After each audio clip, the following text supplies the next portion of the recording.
राज्याच्या राजकारणात येणाऱ्या 2 ते 3 महिन्यात मोठ्या महानगरपालिका निवडणुका होणार आहेत। मुंबई महानगरपालिकेसहित ठाणे असेल, छत्रपती संभाजीनगर, पुणे महानगरपालिका, इतर महत्त्वाच्या महानगरपालिकेबरोबर ठाणे जिल्हा हा सुद्धा एक महत्त्वाचा जिल्हा मानला जातो।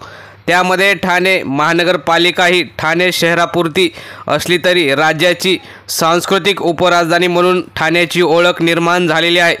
त्या ठाणे शहरामध्ये कोणाची सत्ता येणार, कोणाचा झेंडा महानगरपालिकेत फडकणार याविषयी ग्राउंड रिपोर्ट आपण आज बघणार आहोत।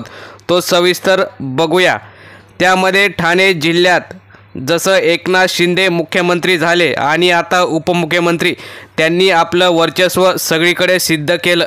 स्वतःचा खासदार, ठाणे शहरात आमदार आणि स्वतः उपमुख्यमंत्री आणि आता नगरविकास मंत्रीसुद्धा ते आहेत।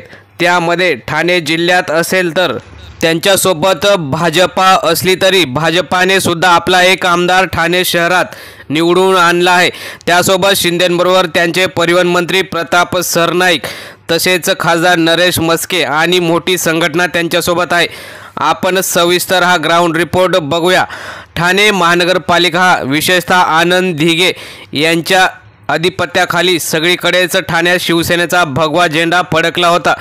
त्यानंतर ठाणे महानगरपालिकेमध्ये एकूण नगरसेवक हे 131 असा आकडा आहे। 131 आकड्यामध्ये शिवसेनेचे या अगोदर अर्ध्यापेक्षा जास्त हे नगरसेवक निवडून आले होते।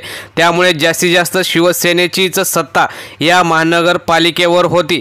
त्यामध्ये आपण बघूया आता राष्ट्रवादी शरद पवार यांच्या 7 जागा या महत्त्वाच्या सर्वेमध्ये दिसून येत आहेत। जितेंद्र आव्हाड माजी मंत्री यांच्या नेतृत्वाखाली राष्ट्रवादी शरद पवार हा पक्ष ठाणे महानगरपालिकेमध्ये लढेल।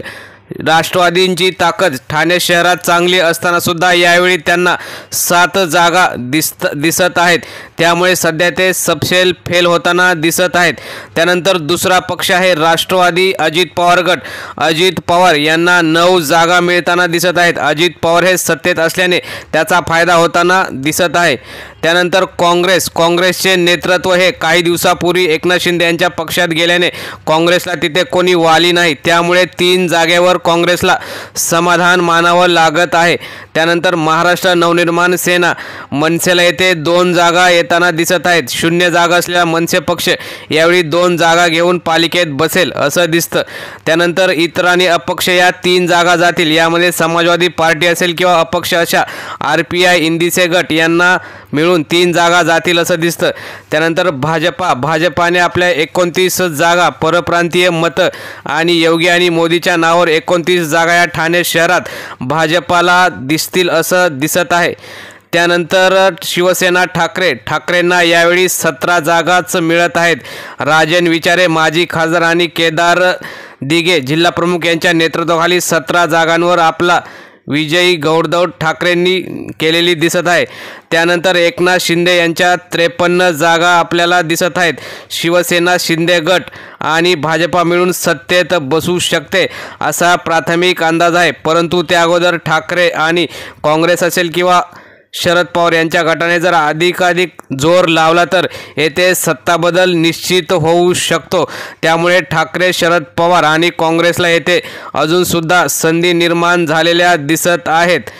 तर मित्रांनो, तुम्हाला काय वाटतं, ठाणे महानगरपालिकेवर कोणाची सत्ता बसेल? एकनाथ शिंदे, उद्धव ठाकरे यांची की इतर कोणाचा महापौर बसेल? तुम्ही सुद्धा तुमच्या प्रतिक्रिया कमेंट बॉक्समध्ये जरूर कळवा। धन्यवाद। जय हिंद, जय महाराष्ट्र।